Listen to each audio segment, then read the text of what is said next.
नमस्कार।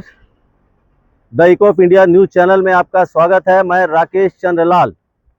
हर वर्ष 16 नवंबर को नेशनल प्रेस डे मनाया जाता है और इस बार भी अंडमान निकोबार द्वीप समूह में Andaman all print media Andaman Nicobar island की ओर से हमारे ये जो राजकीय मुद्रणालय है, गवर्नमेंट प्रेस है, डेली टेलीग्राम का ऑफिस है, यहाँ पर एक मीडिया रूम बनाया गया है और इस रूम में जो ऑल प्रिंट मीडिया है उनकी ओर से एक जो नेशनल प्रेस डे वो मनाया गया।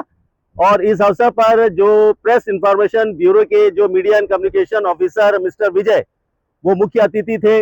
कई वरिष्ठ पत्रकार जो डेली पेपर चलाते हैं वे इस अवसर पर उपस्थित थे। मिस्टर के गणेशन, मिस्टर विजय रॉय, मिस्टर संजीव कुमार, मिस्टर अनादि रंजन और इस तरह के जितने भी बड़े पत्रकार थे सभी यहाँ पर उपस्थित थे। और अब सभी पत्रकारों ने अपने विचार व्यक्त करते हुए मीडिया के समक्ष द्वीपों में जो समस्या आ रही है उसका उन्होंने जिक्र किया। और साथ ही जो इस बार का थीम था नेशनल प्रेस डे का कि एक रिस्पॉन्सिबल प्रेस की भूमिका क्या होती है और जो मिस इन्फॉर्मेशन जो क्रिएट होता है आज के दौर में, उन चुनौतियों से निपटने के लिए किस तरह हमें बचना चाहिए, किस प्रकार हमें रिस्पॉन्सिबल होना चाहिए, इस पर सभी ने विचार अपने व्यक्त किए। हम आपको बता दें कि आज के दौर में जो सोशल मीडिया के इस दौर में, एआई के इस दौर में जो सूचनाएं हैं, जो इंफॉर्मेशन है वो जनता तक पहुंचाने में मीडिया की महत्वपूर्ण भूमिका होती है। लोकतंत्र का चौथा स्तंभ होता है मीडिया और मीडिया को अपनी जो जिम्मेदारी है, अपनी जो भूमिका है उसका निर्वहन बहुत ही जिम्मेदारी के साथ सोच समझकर करना चाहिए। अभी हाल ही में जो दिल्ली में जो धमाका हुआ था वो धमाके के बाद एक इंफॉर्मेशन ये निकला था कि दिल्ली के एक होटल रेडिसन के पास बम फट गया। मिस इंफॉर्मेशन, हालांकि किसी गाड़ी का टायर फटा था।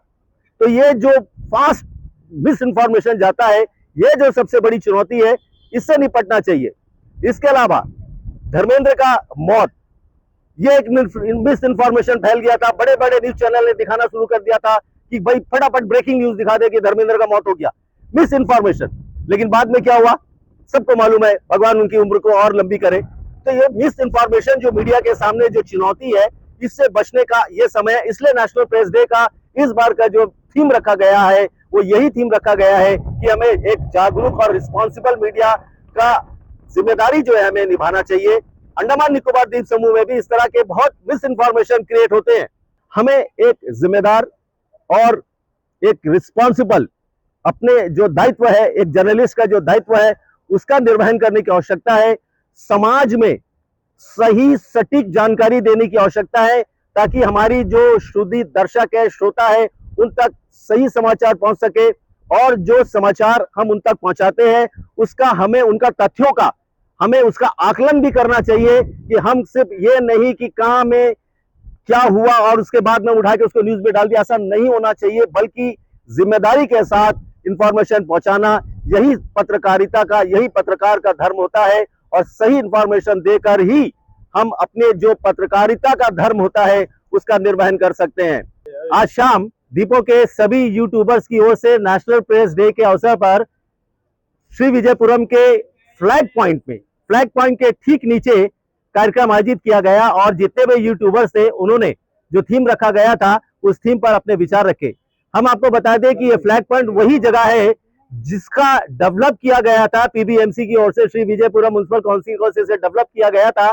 और प्रधानमंत्री नरेंद्र मोदी 2018 दिसंबर को जब अंडमान निकोबार के दौरे पर आए थे तो उन्होंने इसी फ्लैग पॉइंट का उद्घाटन किया था। और उद्घाटन के बाद वे नेताजी स्टेडियम गए और वहां पर उन्होंने जनसभा को संबोधित किया था। उसी फ्लैग पॉइंट पर आज एक पर्यटकों के लिए एक प्रमुख पर्यटक स्थल बन चुका है। बड़ी संख्या में यहाँ पर्यटक आते हैं और उसी फ्लैग पॉइंट के नीचे आज दीपों के सभी यूट्यूबर्स ने एकजुटता दिखाते हुए, कहते हैं ना एकता में बल है, वही एकता का ये सबूत है कि आज सभी यूट्यूबर्स दीपों के जो है उन्होंने राष्ट्रीय प्रेस दिवस के अवसर पर यहाँ पर कार्यक्रम आयोजित किया और बहुत ही शानदार तरीके से इस दिवस को मनाया। बहुत बहुत धन्यवाद। नमस्कार।